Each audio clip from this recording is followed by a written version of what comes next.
Hi, my name is Courtney Herrera, and I am an herbalist and aromatherapist. I also happen to have Ehlers Danlos Hypermobility Syndrome, and I'm an avid crocheter.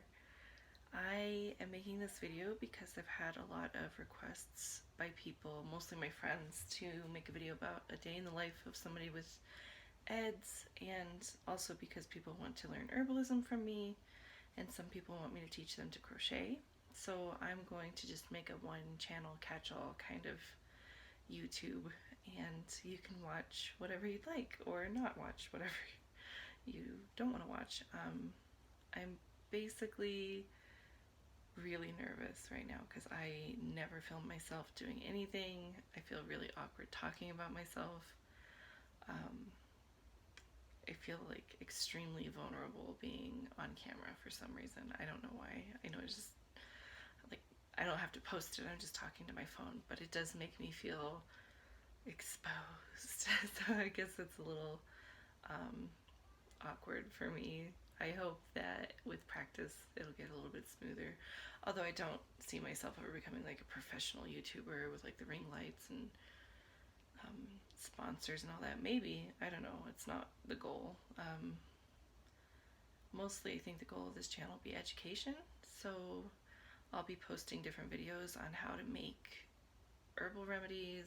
I might do some crochet videos.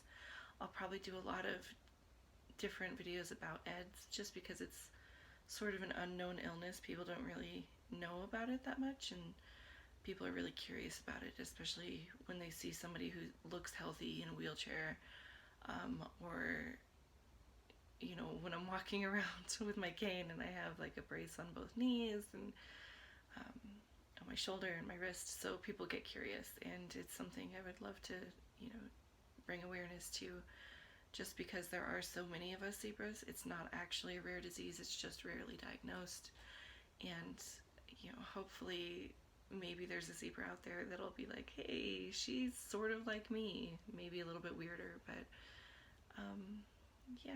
So I asked some of my friends for questions, and one of the questions that I got was, what's something that would surprise us about one of your good days? And I think something that would be surprising is my voice. So I had a really good day today. I wasn't in too much pain. I took it pretty easy, hung out with the kids and my husband. I didn't really do an awful lot, but at the end of the day, every day, this happens to my voice. This is not what I normally sound like. And I think that's surprising to a lot of folks because they think that a good day is a good day by what we call horse standards or regular people standards. But for me, a good day involves a pain level from around like 4 to 6 on the pain scale, and the ability to maybe cook dinner or sit on the couch and watch a movie or play a board game with my kids, and that's a good day. Or to make some medicine in the apothecary, which that usually only happens maybe once or twice a month. When I do have orders in, I try to keep things on my Etsy site, like a very small amount of things that I could make a lot of to fill orders with, just to reduce my workload because I can't work even part-time due to my EDS. So for those of you who don't know what Ehlers Danlos is, it's a connective tissue disease. There's like 13 different subtypes, and the type that I have is called hypermobility syndrome. I have a clinical diagnosis. I haven't gotten genetics done yet, so it is possible that that's not the actual type of EDS that I have, but that's what my clinical diagnosis is for now. Of course, it could change. So basically what happens with Ehlers-Danlos syndrome is that a normal person creates collagen in their body that looks kind of like this. It's pretty solid. It's not really stretchy. It's nice and strong. It doesn't stretch or bend or break. And in somebody with Ehlers-Danlos syndrome, it's more like this. There's holes in it. It's really stretchy. The result of which means a lack of structural integrity in the body. So, most people don't have the same level of flexibility as people with Ehlers-Danlos syndrome. So some of the tests that they do to diagnose it in a clinic are like how stretchy is your skin test. And I actually don't have super stretchy skin, which is more characteristic of a subtype called classical EDS. I have hypermobility syndrome, so some of the things that I can do that most people can't do, and they have to be added up together, obviously. It's like touching my thumb to my wrist flat. This doesn't hurt me. It's not a stretch. Um, or bending your pinky back past 90 degrees. Those sorts of things are kind of how they gauge and diagnose. Um, Ehlers Danlos Syndrome is honestly horrible. Like, it sucks. It's similar to autism. There's like a spectrum, because you can have hypermobile EDS and not have all the complications that I have, or you can have more complications than I have, or you can land anywhere on that spectrum. Because I have friends that have EDS where occasionally they might have some achy joints, but for the most part they live a normal life, they can work, they can eat normally, they just go about their day. But because it affects the collagen, which is in almost every single tissue in your body, it can affect your joints, your muscles, it can affect your tendons, your ligaments, it affects your digestive system, it affects your skin, it affects everything. So I kind of fall on the deep end, I guess, of the spectrum when it comes to like the side effects from being so flexible. So my hypermobility causes me to have frequent dislocations, especially in my knees, my hips, my sacral area. My tailbone is almost always out. It's painful. It's not fun. Um, I also have like a lot of finger dislocations and shoulder dislocations and things.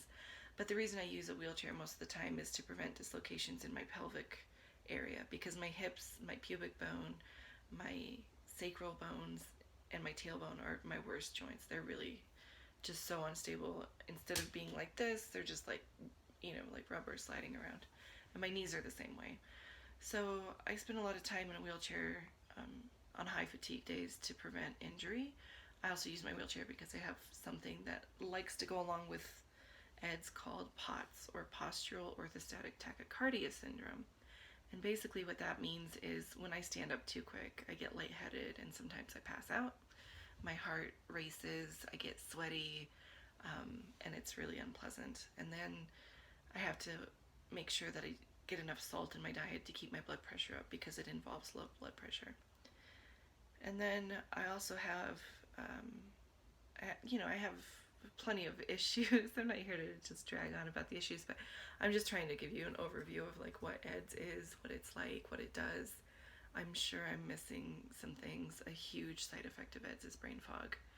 I forget everything. Like, I will be in mid-sentence and forget what I was saying and have to ask the person I was talking to, what did I just say? Which is fine with people that you trust and love that know that you're sick, but when you're just trying to socialize or like do business or life in general, it can be really disheartening to forget what you literally just said, or to forget why you walked into a room. So the brain fog that comes with EDS, especially on high fatigue days, is really difficult for me to deal with. Another thing that goes along with EDS is called dysautonomia. And basically what that means is that your body has been compensating for your lack of stability your entire life, and your nervous system has just had it. It's like, I'm done. So it freaks out about the weirdest things. Like, sometimes I can't feel temperature properly, and so like I'm freezing when it's hot outside, or I'm really hot when it's cold, or I have spasms. Sometimes I'll get just weird things. Like, it can, your nervous system controls every aspect of your body, so it can create issues with digestion, it can create issues with functioning, like your dexterity, it can create issues with your speech or your sleep or your mental state. I mean, it creates so many issues. It's hard to fit it all into one video, and because of the brain fog, it's hard to remember what all those issues are.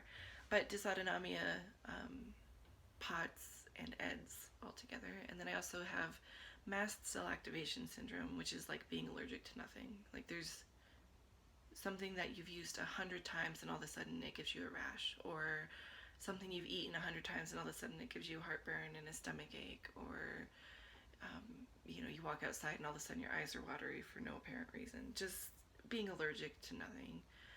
You have these cells in your body called mast cells, and mast cell activation syndrome basically means that they're dramatic. They're just like, oh my god, life is hard, I'm going to freak out and give you a rash. And so that's something that I have to deal with. And for that, I take antihistamines on a regular basis. Luckily, mine is pretty well controlled. I do have some friends that have a much harder time. And, there's a joke about being the bubble boy, but some of my friends have to wear masks even when there's not a pandemic going on to protect themselves from allergens outside. And it can really affect your quality of life. So it's important to find outlets for creativity, or I guess making videos is a good way to do it, because then you get to talk about it. But yeah, so life gets complicated when you have EDS. I didn't know I had EDS until I was 31, so 2 years ago. I had been taught growing up to just kind of ignore your pain.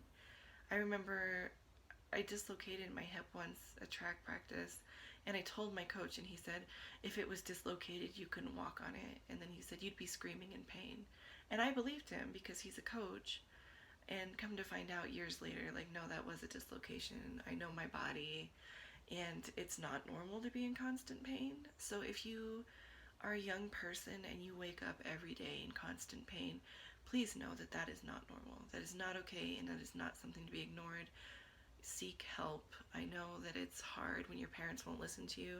Be persistent, because ignoring your pain when you're young will cause more issues for you when you're older. I used to run every morning. I used to run for like 2 or 3 miles a day, and now I have to use a cane to walk to the bathroom. I have to use my wheelchair to get around my house. I have a crutch on my bed to help me get up out of bed, and I will be 34 next month.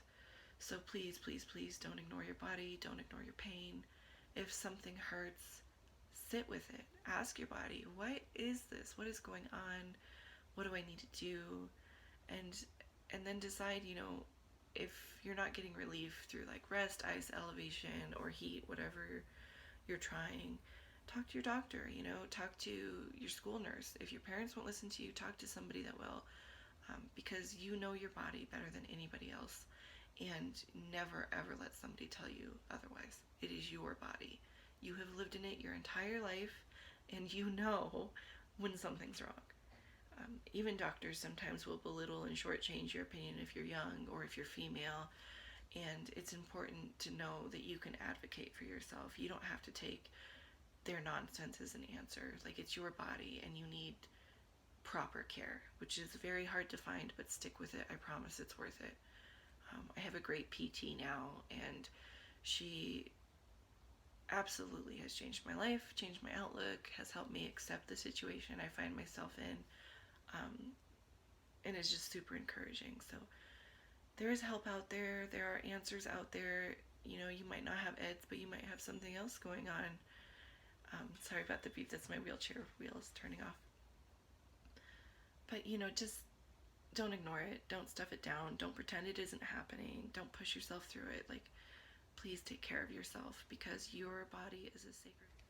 Hey guys, sorry about that. My iPhone storage was full, so I had to delete a couple of things.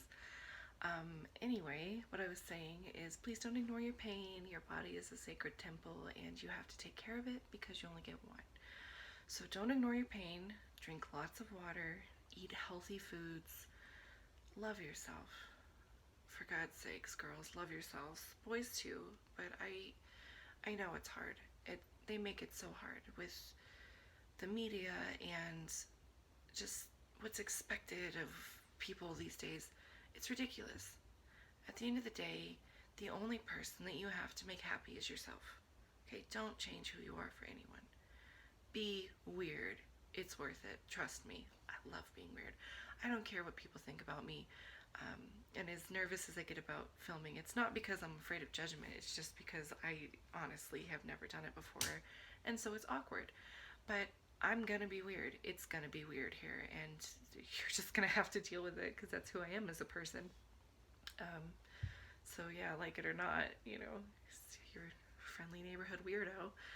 Um, but yeah, this is just supposed to be my introduction video, and I don't really know what I'm supposed to be talking about. So I guess whatever I want. So if you have any questions or like anything that you want to learn how to make or do, or like just anything that you want to say about it, like leave a comment in the comment section below.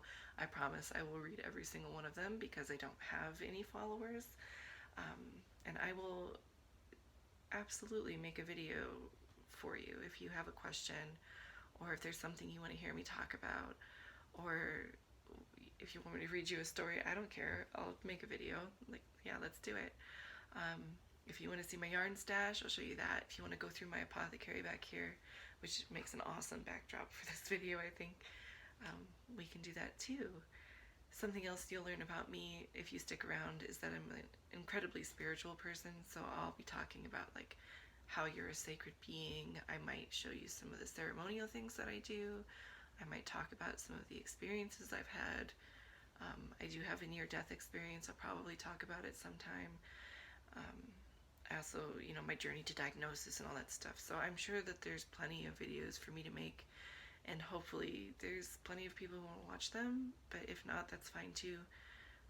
I know when my kids get older, they'll probably be grateful to see these videos, even if nobody else is. So yeah, I hope that you like it here. I hope that you enjoy listening to me drone on about myself and my hobbies. I hope that you are curious and ask questions, and I hope that maybe witnessing me and all my weirdness inspires you to be your weird self as well. So, blessings, love, and light to all of you. Stay safe. Please wear your masks, wash your hands, stay away from crowds, and take care of yourselves and each other, because we only have this one little rock, 3 planets from the sun, in an infinite universe, and we're all we have is each other. So take care, and I'll see you next time. Love you guys.